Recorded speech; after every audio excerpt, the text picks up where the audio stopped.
kita akan lanjutkan diskusi malam hari ini masih dengan Pak Kodari, kemudian Mas Enon juga Bang Hensat. Bang Hensat, sebelum jeda tadi saya mau tanyakan, kalau menurut Anda memang kan masalah utama ataupun yang menjadi concern masyarakat ada 3, ekonomi, kemudian hukum, dan juga masalah komunikasi. Komunikasi oke lah, ini langkah yang menurut Anda sudah on track, bahwa memang ada perbaikan di situ. Tapi kalau masalah ekonomi, menurut Anda, dalam analisa Anda, kenapa menteri-menteri di bidang ekonomi dari pemerintahan Presiden Prabowo dan juga Mas Gibran ini agak sulit digoyang? Sebetulnya nggak sulit digoyang ya, mungkin ada pertimbangan-pertimbangan presiden. Tapi yang baru kena reshuffle hanya Menkyu ya sebelumnya? Ya, tadi begini, dalam daftar reshuffle Pak Prabowo. biasanya kalau reshuffle dilakukan, itu alasan presiden minimal 3. Subjektivitas, like and dislike-nya dia, objektivitas ini tentang kinerja, yang ketiga ini masalah politis. Nah, menteri-menteri ekonomi ini masuk di hal yang ketiga, bukan hanya 1 kedua. Jadi, kalau kita perhatikan kan menteri-menteri ekonomi itu kebanyakan datangnya dari partai politik. Ada Erlangga Hartarto, ada Bahlil Lahadalia, ada Agus Gumiwang Kartasasmita, ada Ferry Juliantono, ada Maman Abdurrahman. Banyak memang faktor-faktor partai politik atau kader-kader partai politik yang berada di Kementerian Ekonomi. Oleh karena itu memang pertimbangan politis yang ketiga ini akan menjadi substansi pertimbangan presiden gitu ya. Kecuali Menteri Keuangan kan memang rata-rata yang lainnya kader partai politik. Kalau kemarin di batch-nya Bang Kodari kan ada 1 yang dari partai politik, Abdul Qadir Karding gitu ya. Itu juga banyak pertanyaan kenapa tadinya ngurusin migran terus kemudian jadi karantina gitu ya. Ya lagi-lagi itu terserah presiden. Nah tapi memang beliau begitu itu sarjana perikanan. Ya itu bagus karantina kan, berkaitan dengan KKP dan hewan dan seterusnya. Ya, bagus, ini terutama ini kan sapu-sapu kan? ini, cocok, kan sapu-sapu ini lolos kita karantina. Nah terus jadi maksud saya nanti pada saat kemungkinan ada reshuffle lagi mungkin hal-hal yang ada kaitannya dengan ekonomi itu akan dilakukan perbaikan-perbaikan. Tapi kalau tadi dari yang saya sebutkan saja, itu rata-rata kan menterinya memang datangnya dari partai politik. Nah kalau dari partai politik sebetulnya yang paling rentan posisinya itu adalah justru kader-kader Partai Gerindra. Kenapa? Karena presidennya ketua umum. Jadi kalau memang mau digeser, ya mereka nggak bisa apa-apa juga gitu kan. Nggak mungkin juga mereka terus tiba-tiba pindah partai politik gara-gara kena reshuffle gitu. Jadi memang di antara menteri-menteri partai politik itu harusnya memang yang jantungnya berdegup keras ini adalah menteri-menteri asal Partai Gerindra. Tapi yang kita lihat lagi adalah sebetulnya ada isu yang saya juga mau tanyakan juga ke Bang Kodari tentang persaingan antara menteri dan wakil menteri gitu ya, yang memang sejak kabinet ini terbentuk nampaknya demikian, terutama menteri dan wakil menteri yang datang dari partai politik yang berbeda gitu. Nah, tapi kembali lagi ke pertanyaan Diana tadi, saya yakin presiden juga memperhatikan bagaimana keberhasilan-keberhasilan nanti yang harus diwujudkan di pemerintahannya, karena baik buruknya pemerintahan itu bukan berdasarkan kinerja menteri, tapi yang selalu dinilai dalam sejarah adalah presiden gitu. Maka saya sih meyakini pasti ada beberapa strategi lain yang akan dilakukan oleh Pak Prabowo ke depannya, termasuk salah satu yang saya yakini itu sangat mungkin dia akan menghentikan program MBG. Jadi selama ini dia melakukan evaluasi demi evaluasi yang terjadi, dan mungkin saja kemudian jadi very niche nanti program MBG-nya, apalagi setelah sama-sama kita ketahui ada sekitar 1.700-an SPPG yang dihentikan. Jadi artinya ada hal positif yang saya perhatikan dari pemerintahan ini adalah terus-menerus melakukan evaluasi dan perbaikan. Kalau orang-orangnya I don't mind, karena kita nggak bisa nilai kenapa orang ini masuk, apakah dia berkualitas atau tidak, itu urusan presiden dan urusan mereka gitu. Yang paling penting buat rakyat hari ini adalah bagaimana kita hidup gitu. Ya saya mengakui bahwa pemerintah sudah bekerja keras untuk memperbaiki kesejahteraan rakyat, tapi yang ingin saya garis bawahi juga, pemerintah jangan lupa bahwa rakyat juga bekerja keras untuk hidupnya sekarang. Jadi harus dihargai juga kerja keras rakyat gitu. Sebelum ke Mr. Q untuk menanyakan sebenarnya tadi pertanyaan Bang Hensat ini soal ini ada beberapa jabatan yang membuat semakin gemuk seperti Bang ya, ini adalah Wamenko. Saya mau ke Mas Eno dulu. Mas Eno, reshuffle ini kan juga menambah jabatan Wamenko. Sebenarnya ada juga tadi isu dari Bang Hensat soal persaingan tipis-tipis tapi terlihat begitu ya Ya. Bang Hensat soal antara menteri dan juga wakil menterinya. Apakah hal ini turut berdampak menurut Anda soal efektivitas apabila misalnya Presiden Prabowo ingin mempercepat sebenarnya kinerja kabinetnya? Ya sebenarnya kritik dari publik soal jumlah kementerian lembaga yang bertambah banyak itu kan bukan hanya sekarang, Mbak. Ya, Itu betul. dari awal dulu juga banyak orang yang berpendapat bahwa ini kok gede sekali ini jumlah KL di pemerintah Prabowo Bahkan Gibran Menko hari pun ini. punya wamen begitu Iya, ya. artinya itu memang bukan barang baru. Itu suatu kritisisme lama yang kita sudah tanyakan. Tapi buat presiden kalau itu dianggap bisa memenuhi gitu kan, ya kita bisa apa dengan hak prerogatif yang dimiliki oleh presiden. Tapi kalau pertanyaannya adalah soal efisien atau tidak, ya tentu saja hari ini kalau publik mempertanyakan itu sesuatu yang wajar ya. Artinya terus gimana nih dengan kondisi yang sekian banyak, dengan kebijakan dan kementerian yang sekian banyak, itu dampak langsungnya ke rakyat seperti apa sih? Kan endingnya adalah ujiannya itu adalah pada apa yang dirasakan oleh masyarakat. Kalau kemudian itu bisa membawa kesejahteraan pada masyarakat, ya pasti nanti akan terbaca dengan penerimaan publik yang baik. Tapi sejauh ini menurut Anda lebih baguskah dengan adanya banyak wakil menteri ataupun wakil menteri koordinator begitu membantu proses komunikasi kepada publik iya. ataupun kinerja begitu? Ya kalau kami di PDI Perjuangan selalu berpegang pada satu prinsip. Kalau kita bicara reshuffle dan mengambil orang untuk masuk ke kementerian tertentu, dasarnya harusnya adalah meritokrasi. Siapa yang kemudian bisa mengelola itu, punya keahlian khusus di bidang itu, punya rekam jejak yang memadai untuk menduduki, bukan soal politik akomodasi. Kalau kami dari awal memberikan catatan, jangan sampai kabinet ini menjadi kabinet akomodatif. Artinya ya masukkan aja semua orang yang kira-kira itu berjasa untuk presiden dan kemudian menjalankan pemerintahan dengan logika itu. Buat kami itu ini sudah bukan how to win lagi untuk Pak Presiden, ini sudah how to govern gitu. Dan itulah kalau kita governingnya sudah baik, saya yakin kalau nggak usah dicari winnya juga akan mudah. Tapi kalau kemudian masih dengan logika how to win untuk bicara akomodasi sana sini, ya itulah yang akan menjadi beban bagi pemerintah. Karena kerja presiden ya akan diukur dari bagaimana kerja menterinya. Hari ini kita melihat Pak Hasan Nasbi menjadi penasihat komunikasi presiden. Itu kan penting juga. Dulu Pak Hasan Nasbi kan digeser dari posisi CPO dalam konteks kritik masyarakat soal CPO minyak sawit ya. PCO itu kan soal ini yang kepala babi digoreng itu yang menjadi persoalan. Hari ini kembali menjadi penasihat khusus soal komunikasi. Nah ini kan yang masyarakat akan kalau bertanya-tanya ya kita nggak bisa menyalahkan. Lalu bagaimana nasihatnya seperti apa? Tapi dalam konteks itu saya rasa menjadi penting untuk kembali mempertimbangkan untuk menggunakan politik meritokrasi, tidak sepenuhnya politik akomodasi, sehingga masyarakat bisa melihat, oh memang serius nih, ini bukan soal bagi-bagi kekuasaan. Itu aja, Mbak. Oke, Mr. Q, boleh silakan jawab Mr. Q. Isu dari Bang Hensat soal ini kalau misalnya memang komunikasi dan kinerja mau diperbaiki, tapi ada menteri dan wakil menteri yang kadang-kadang nih mungkin bisa saling saing begitu. Kemudian dari Mas Eno juga efektivitasnya itu juga bisa diterka begitu ya, soal ketika semakin banyak orang yang diajak begitu ke kabinet Prabowo Gibran. Pertama mengenai kabinet, mengenai reshuffle, Pak Prabowo kan memang selalu melakukan evaluasi dan salah satu sumber evaluasi itu kan dikerjakan oleh KSP. Setiap hari KSP mengirimkan sebuah laporan yang isinya itu ada 2 bagian. Pertama itu perkembangan dari program-program prioritas sampai di mana. Misalnya seperti cek kesehatan gratis itu target berapa, capaian berapa. Terus kemudian sekolah permanen, pembangunannya udah berapa persen. Yang kedua, kalau ada masalah-masalah itu dicoba untuk dicari solusinya oleh KSP. Ada yang undang-undang yang peraturan di bawahnya itu belum keluar. Ada juga pembangunan misalnya kayak sekolah rakyat permanen yang capaiannya masih di bawah target. Lalu kemudian dipertemukan KL-KL yang relevan untuk dicari solusinya. Dan seterusnya. Jadi presiden pada dasarnya pasti akan melihat perkembangan dari target-target program dari masing-masing KL. Dan laporan itu dibaca ya Bang, betul. setiap harinya ya? Jadi sebetulnya semua menteri itu kalau kata Bang Hendra, ini paling nggak aman menteri-menteri kita. Nggak ada menteri yang aman kok. Semuanya terbuka untuk dievaluasi.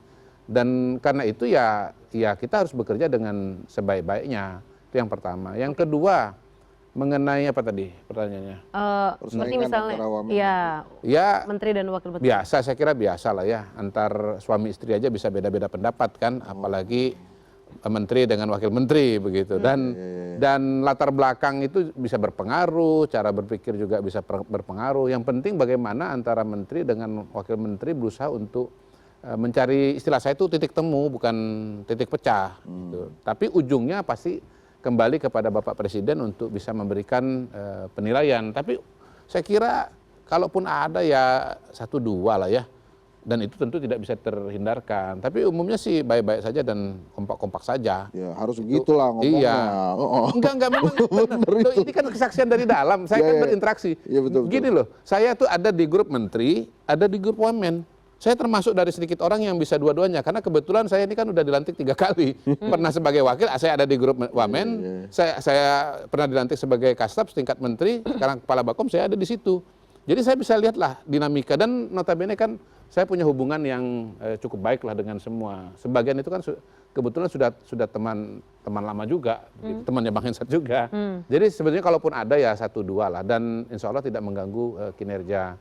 Nah kalau dari siapa Mas Seno? Nah, pertanyaannya apa kalau Mas Seno? Sama juga soal ketika ada menteri dan juga wakil menteri, kemudian efektivitasnya itu juga kan menjadi kayak misalnya suami istri beda pendapat, oke lah anaknya yang berdampak Bang. Tapi kalau menteri wakil menteri kan dampaknya ke masyarakat. Iya, maka saya bilang tadi jawabannya itu sebetulnya adalah 1-2 kasus, tapi sampai sekarang ini manajeble.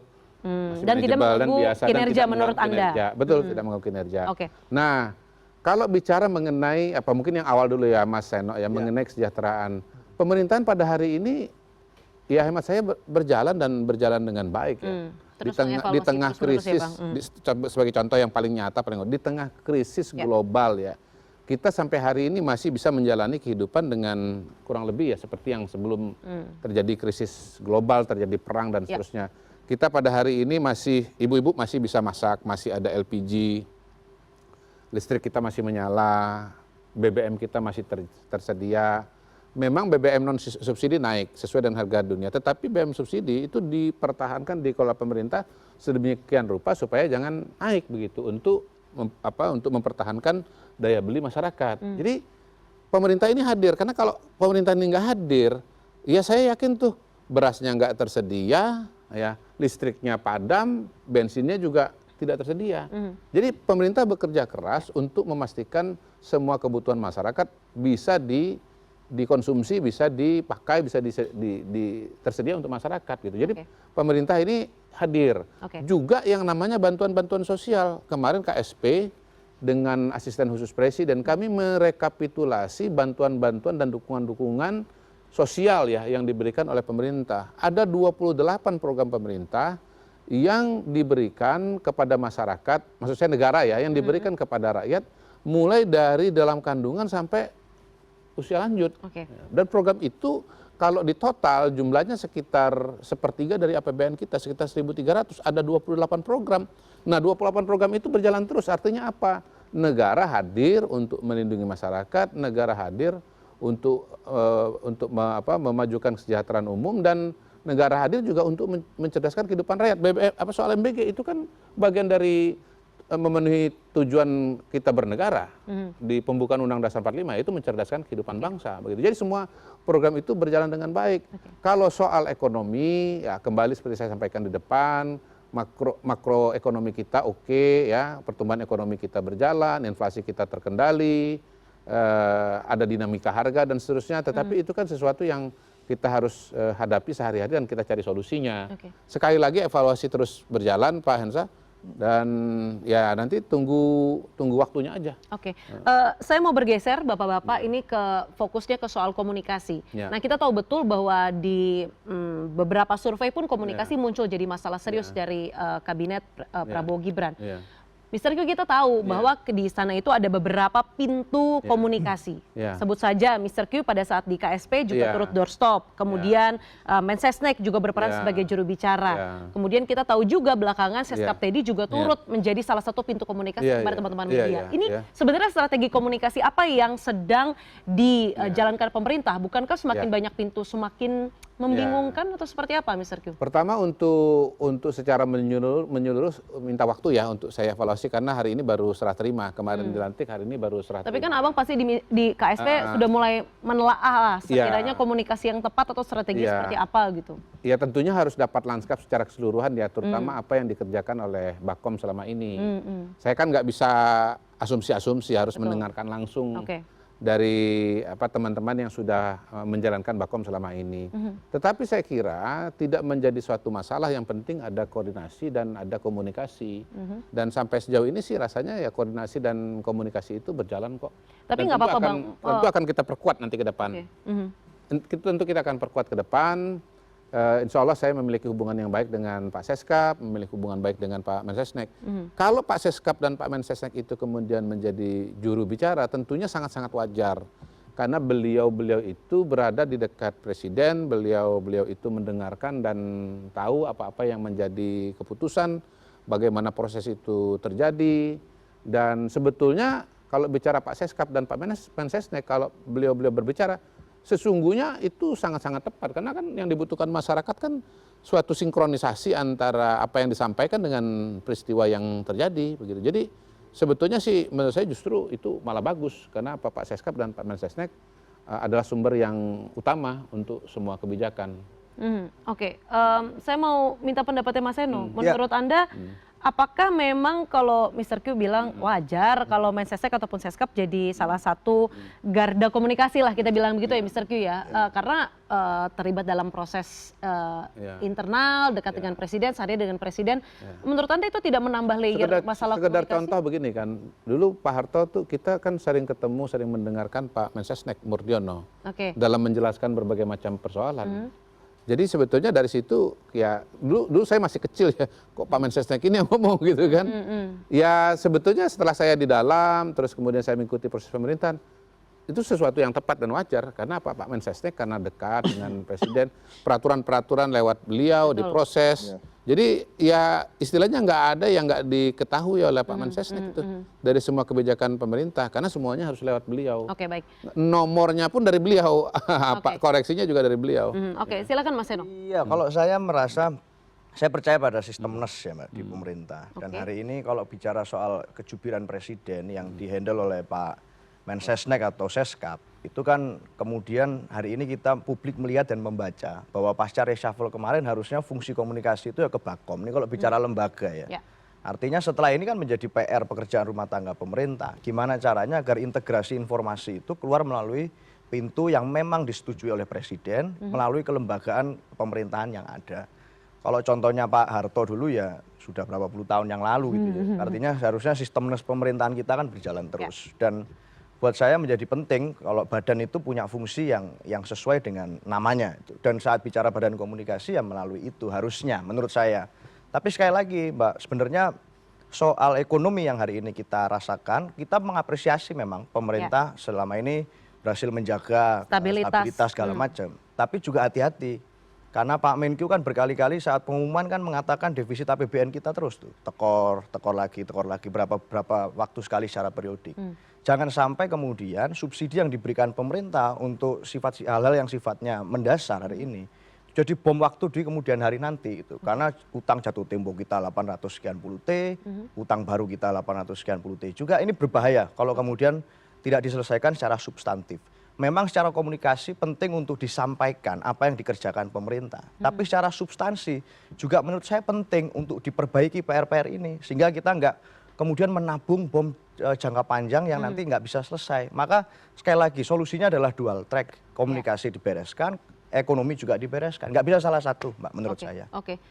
Bang Hensat, wajar tidak kalau misalnya komunikasi itu dari berbagai pintu? Terutama kayak misalnya kita tahu ada beberapa ucapan yang viral lah ketika Seskap tadi menyampaikan informasi, kemudian kita juga misalnya bicara soal ekonomi, kemudian Seskap tadi juga bicara ekonomi, Mensesnek juga segala isu. Itu sebenarnya memang wajar saja dalam suatu pemerintahan ya? Ya kita harus nilai dan lihat secara komprehensif Diana. Karena pada saat Mas Pras atau Mas Teddy menyampaikan beberapa hal di muka umum, pada saat itu memang ada kendala komunikasi antara pemerintah dan publik gitu. Nah kehadiran Mas Pras dan Mas Teddy justru sebetulnya mengisi kekosongan itu gitu. karena memang yang ditunggu-tunggu waktu itu adalah penjelasan demi penjelasan. Cuma kelihatannya para menteri ini takut-takut juga untuk menjelaskan sesuatu karena mereka takut gaduh, viral, dan kemudian ujungnya mereka bisa diganti nih. Karena kalau dari pengalaman sebelumnya kan yang diganti oleh Pak Prabowo salah satu indikatornya bikin gaduh gitu. Nah, kehadiran Teddy justru mengisi kekosongan itu. Bahkan kalau saya lihat di media sosial yang ada, dia kerap melakukan komunikasi langsung dengan rakyat. Dan menurut saya itu hal yang amat positif. Dan satu lagi yang saya yakini adalah nggak mungkin Teddy melakukan itu tanpa blessing dari presiden. Jadi artinya apa yang dilakukan Teddy seperti itu memang diketahui oleh presiden dan diperbolehkan. Nah, yang kita tunggu kan setelah ini apa?